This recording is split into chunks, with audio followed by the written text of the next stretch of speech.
very good morning and thanks for tuning into the Breakfast News on Rajya Sabha television. My name is Aishwarya Kapoor.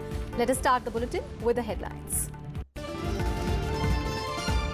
Prime Minister Narendra Modi on a one-day visit to Chhattisgarh today to dedicate to the nation integrated command and control center that will provide water and power supply, sanitation, traffic movement and complete connectivity of the Naya Raipur.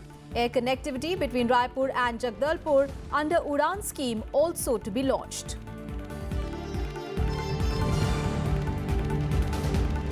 PhD degree to be mandatory for teaching positions in universities from 2021. HRD Ministry announces new UGC regulations. Academic performance indicator used to assess the teacher performance scrapped. Research will be optional for college teachers. Last day for withdrawal of candidature in the Rajya Sabha biennial elections.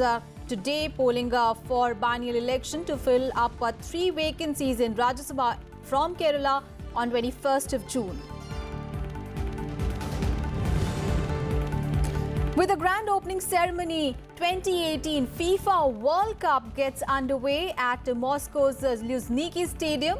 Hosts Russia to take on Saudi Arabia today. Football's a showpiece event to see 32 teams competing in 64 games over the next 32 days. And Rajya Sabha television enters a million-plus club on YouTube, crosses 1 million subscribers, jumps ahead substantially in viewership of many prominent private channels in the last 10 months.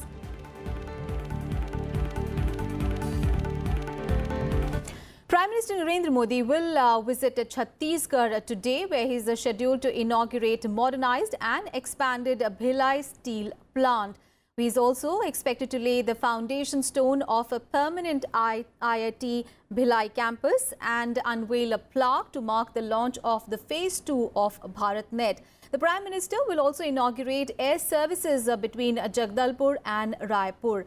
Well, before reaching Bhilai, Prime Minister Modi will visit Naya Raipur Smart City, where he will inaugurate the Integrated Command and Control Center for the city.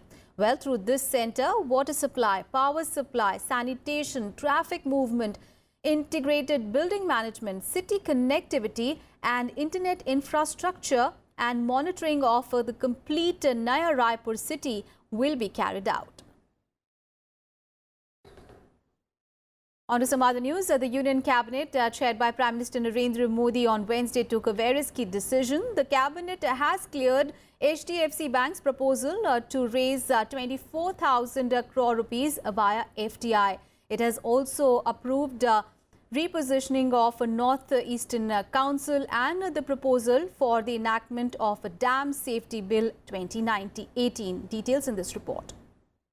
In the cabinet meeting held on Wednesday, the government gave approval to HDFC Bank to raise 24,000 crore rupees in foreign direct investment to fund its business growth. The move is expected to further strengthen the banking system and is also an important step in foreign investment. HDFC Bank में 24,000 करोड़ रुपए का additional FDI अधिक foreign direct investment approve किया गया है. Meanwhile, the meeting chaired by the Prime Minister Narendra Modi also approved reconstitution of North-Eastern Council. The Cabinet has decided to bring the council under the direct control of the Home Ministry. The council will help in the development of the North-Eastern region.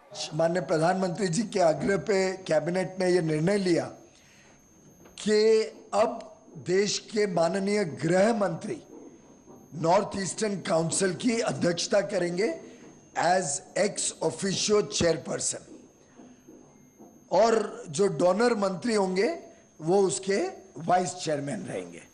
The Cabinet has also approved the proposal for introduction of Dam Safety Bill 2018 in the Parliament. It will help all the states and union territories to adopt uniform dam safety procedures to ensure safety of dams.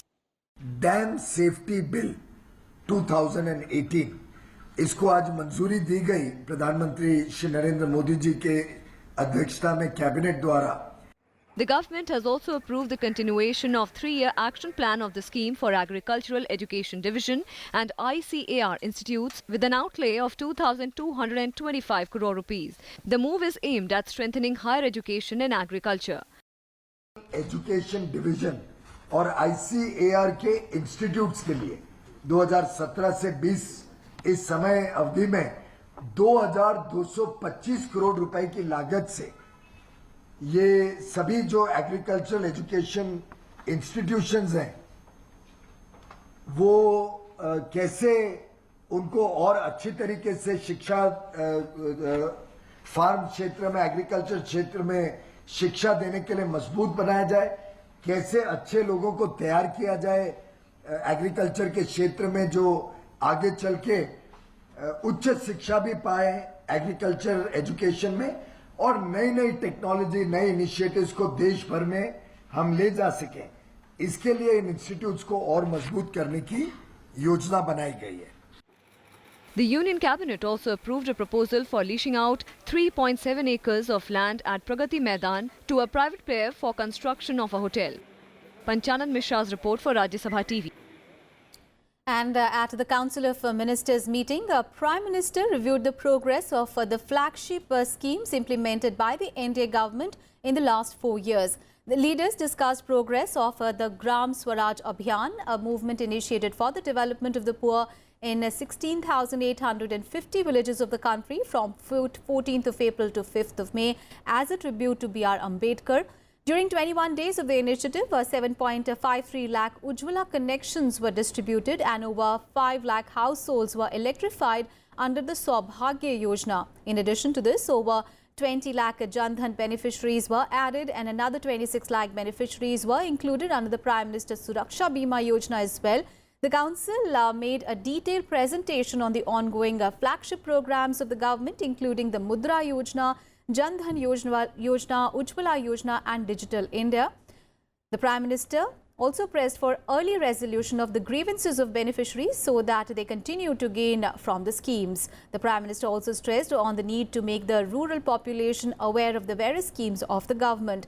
The meeting was held in Parliament House. All the ministers were present in this crucial meeting.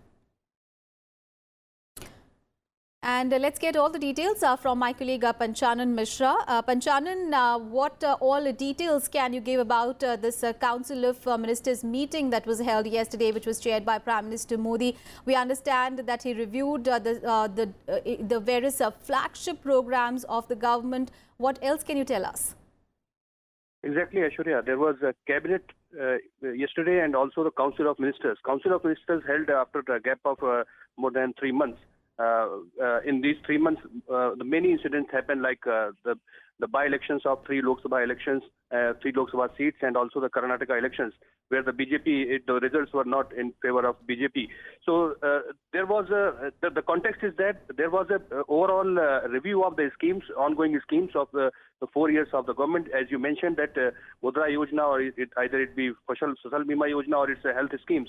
The Prime Minister reviewed all the schemes, and the goal is that for the 2019 elections, there must be a grievance redressal, because in a couple of days we have seen that Prime Minister is directly talking to beneficiaries of all the schemes, either it be Mudra or it be startups or it be home buyers. So the major focus in the Council of Ministers meeting was how the grievance redressal is being provided to a common man and beneficiaries of the scheme, and how it can be made more efficient. So the focus was that in ongoing schemes, the more benefits should directly reach to the beneficiaries or the common man. This was the agenda, and the Prime Minister reviewed all the schemes and gave major directions to the ministers to implement the lacunas in the present scheme. And apart from this, earlier at 4 p.m. there was a cabinet. Cabinet took major decisions, like major decisions in SDFC FDI. There more than 24,000 crore rupees as a form of FDI will be pumped, and it will remain under the cap of 74,000 permitted FDI limit. And apart from it, there was more than 2,000 crore rupees for agricultural education scheme also. So major decisions has been taken, and Council of Ministers was important because there was a review and the focus was on grievance redressal. All right. Thank you so much, Panchanan, for all those updates on those two crucial meetings that happened yesterday. On to the other top story of the day. The PhD now has been made mandatory for the recruitment of teachers in universities from 2021-2022. While announcing the new regulations of the UGC or the University Grants Commission, HRD Minister Prakash Javadekar said on Wednesday that cracking the national eligibility test would not be accepted as the only eligibility criteria. However, master's degrees with the NET or PhD will continue to be the minimum eligibility criteria for direct recruitment in colleges. Indian students who got their PhD degree from top 500 universities abroad will also be eligible for appointment in universities. At present, those who hold PhD degree or are NET qualified with the master's degree are eligible to apply for the post of assistant professor, which is the entry-level position in the universities. पहली दफा college में professor नहीं होते थे, केवल assistant professor, associate professor होते थे। अब कॉलेज में प्रोफेसर भी प्रमोशन होकर प्रोफेसर बनेंगे। ये पहली दफा पहल की है। स्तर बड़ा करने के लिए अब प्रमोशन के लिए पीएचडी आवश्यक बनाया गया है और रिक्रूटमेंट के लिए भी असिस्टेंट प्रोफेसर के पद पर आने के लिए भी पीएचडी रहेगा जरूरी, लेकिन वो अभी तुरंत नहीं कर सकते क्योंकि सभी अभी नहीं है। तो 2021 से 3 साल की मोहलत दी है, तो 18, 19, 19, 20, 20, 21 3 साल है, तो रिसर्च प्रोजेक्ट होता है, तो वो पीएचडी करके ही फिर जॉब में आ सकेंगे। And Union Minister Nitin Gadkari has said that air pollution and water pollution are one of the biggest problems that the country is facing. Speaking at an event, Gadkari admitted that the Ganga cannot be clean unless its tributaries are clean. Gadkari informed that 47 of the 225 projects for cleaning the Ganga and its tributaries have been completed. He said that 14 cleaning projects are ongoing on the river Yamuna, out of which 2 are in Mathura and Varanasi, and 10 in Delhi and 2 in Haryana, Sonipat and Panipat. The government has also signed an agreement with the Indian Oil Corporation for 2 crore litres per day of treated water for the Mathura refinery, and for this, a 20 million litre per day tertiary treatment plant will be set up, which will supply treated waste water to the Mathura refinery. Yamuna पे 20 project identify हुए हैं और ये जो 20 project identify हुए हैं उसमें से उसको भी अभी हमने काम करने का तय किया, क्योंकि यमुना शुद्ध नहीं होगी तो गंगा भी शुद्ध नहीं होगी और इसलिए एक एक नाले को, एक एक रिवर को हम लोग शुद्ध करने का आह्वान हमने स्वीकार किया है। और इसके लिए जो निर्मल यमुना की हमारी योजना है उसके आधार पर हमने जो प्रोजेक्ट अभी और निकाले हैं उसके ऊपर भी डीपीआर बनाने के बारे में हमने निर्णय किया है। And BJP is organizing a 3-day meeting of its General Secretaries in Suraj Kund in Haryana starting from today. Well, the purpose of this meet is to define the role of workers in the BJP and to firm up strategy and prepare a roadmap for the 2019 elections. Many other issues will also be discussed in the meeting, which will be attended by the top brass of the BJP and the RSS as well. The meeting will end on 18th of June. Meanwhile, the BJP has also started the Pandit Deen Dayal Upadhyay training campaign with an aim to prepare the party workers for the 2019 Lok Sabha elections. BJP President Amit Shah released the booklets while inaugurating a program at the BJP headquarters on Wednesday.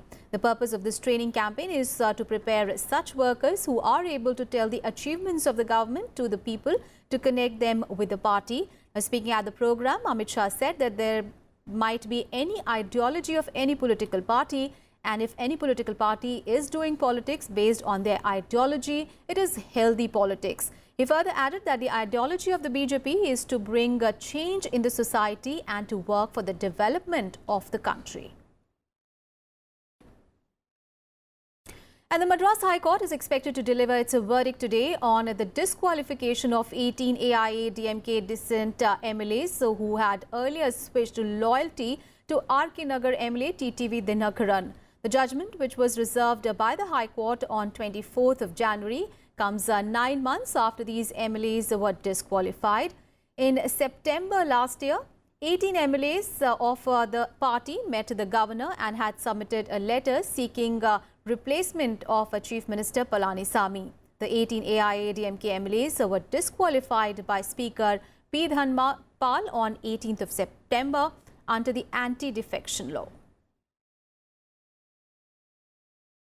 And BJP and Congress leaders hosted Iftar parties in the capital yesterday. Union Minority Affairs Minister Mukhtar Abbas Naqvi hosted an iftar for Muslim women at his residence on Wednesday. Several union ministers, including Rajnath Singh, Ravi Shankar Prasad and several BJP leaders attended the event. A number of women present at the event were those who had been divorced by their husband through instant triple talaq. More than 300 women attended the event. Meanwhile, it was Rahul Gandhi's first iftar event after taking over the reins of the party. Former Presidents Pranab Mukherjee, Pratibha Patil and ex-Vice President Hamid Ansari attended the event. Leaders like Sharat Yadav, Sitaram Yechuri and Ram Gopal Yadav, Kanimori and Dinesh Trivedi were also in attendance. However, top leaders like Sharad Pawar, Mamata Banerjee and Mayawati gave a miss to Rahul Gandhi's iftar party. Former Congress President Sonia Gandhi had hosted the last iftar party in 2015. Time to take a very short break. We'll be back with more news.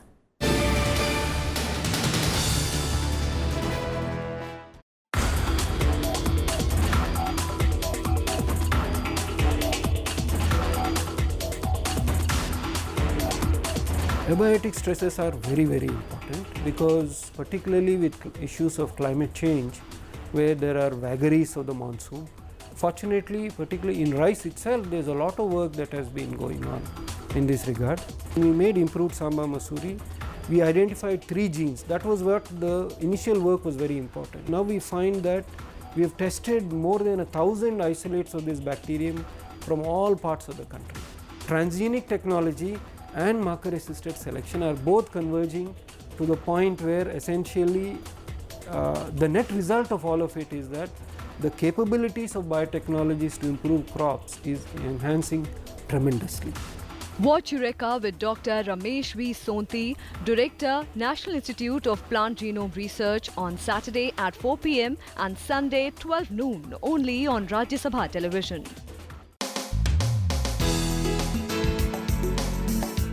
Rajya Sabha TV's YouTube channel has just crossed a new exciting milestone. It now has over 1 million subscribers. That's more than 10 lakh people who like and want to watch RSTV. Over 15 crore people have watched our videos. Our online viewers are also engaging with us more actively on YouTube.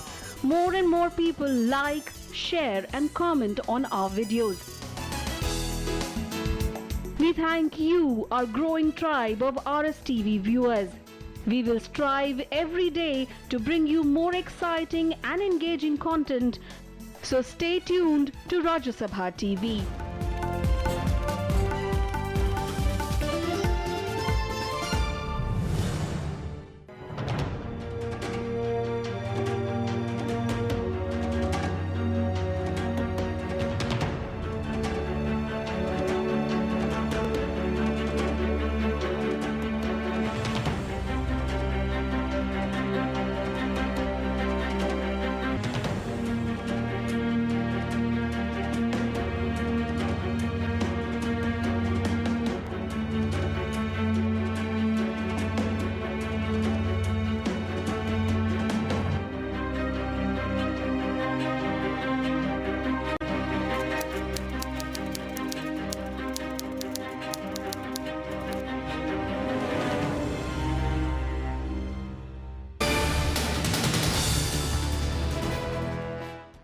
Welcome back after the break. Well, today is the last day for the withdrawal of a candidature in the Rajya Sabha biennial elections. Polling for the biennial elections to fill up 3 vacancies from Kerala will be held on 21st of June. Now, Kerala Congress has fielded its leader Jose K. Mani as the candidate of the Congress-led United Democratic Front, while CPIM has fielded senior leader and former Minister E. Karim as its candidate. CPI has fielded former State Minister Binoy Biswam as its candidate. Now, 3 Rajya Sabha seats from Kerala are falling vacant this month on 1st of July. Those retiring include Rajya Sabha Deputy Chairman and Senior Congress leader P.J. Kurian, C.P. Narayanan of the CPIM and Joy Abraham of the Kerala Congress Party.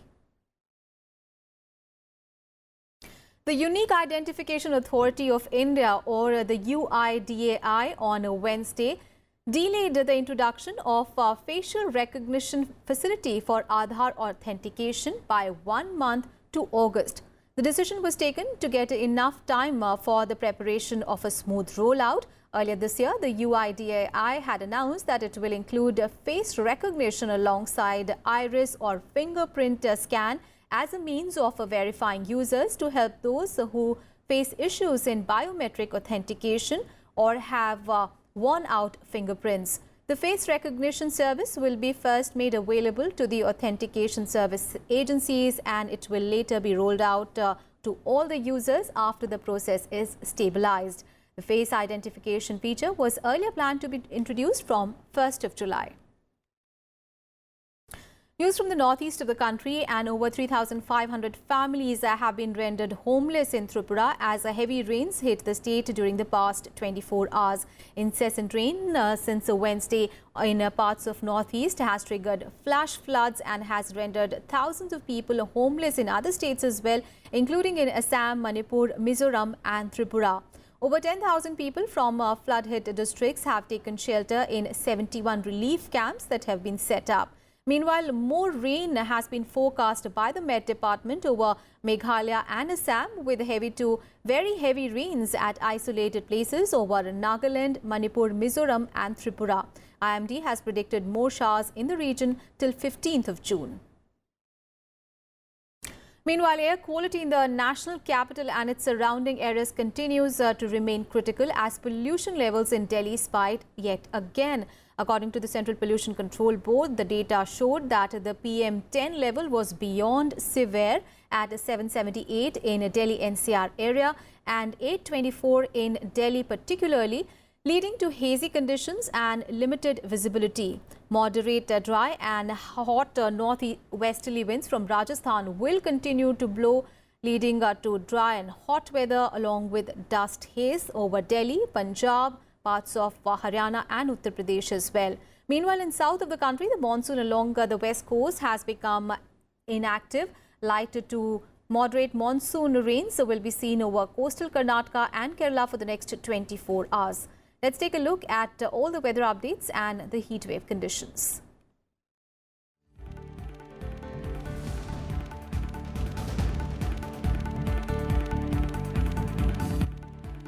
And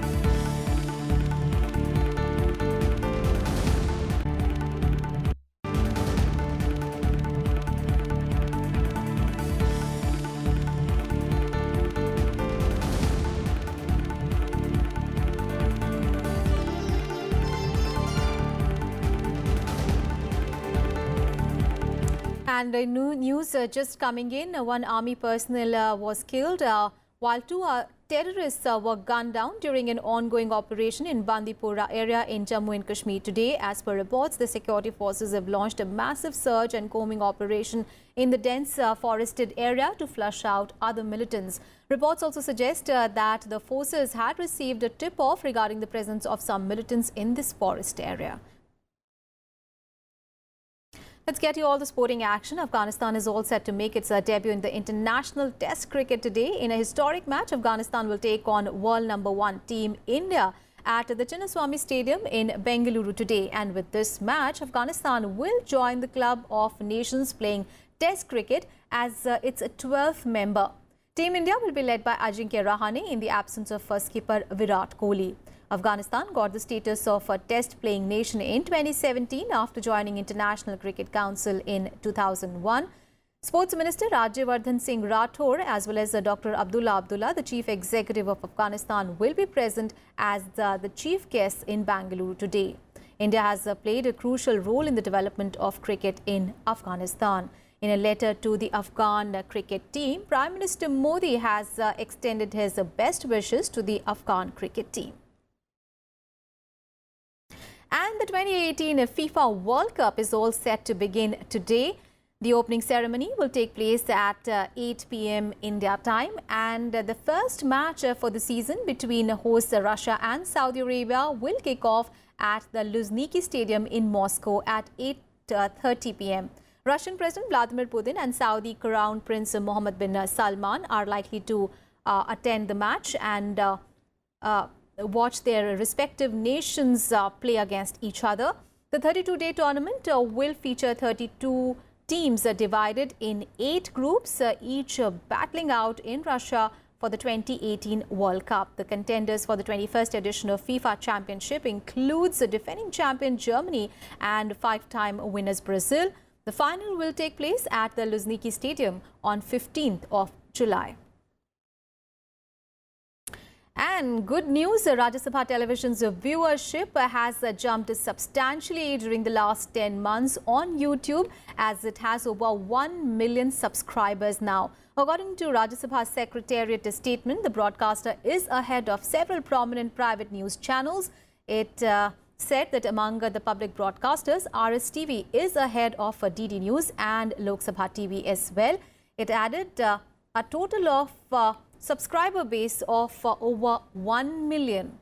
RSTV gained 5.74 lakh new subscribers during the last 10 months. Well, this is an increase of 135% over the subscriber base of 4.25 lakh acquired during the 6-year period from September 2011 to August 2017.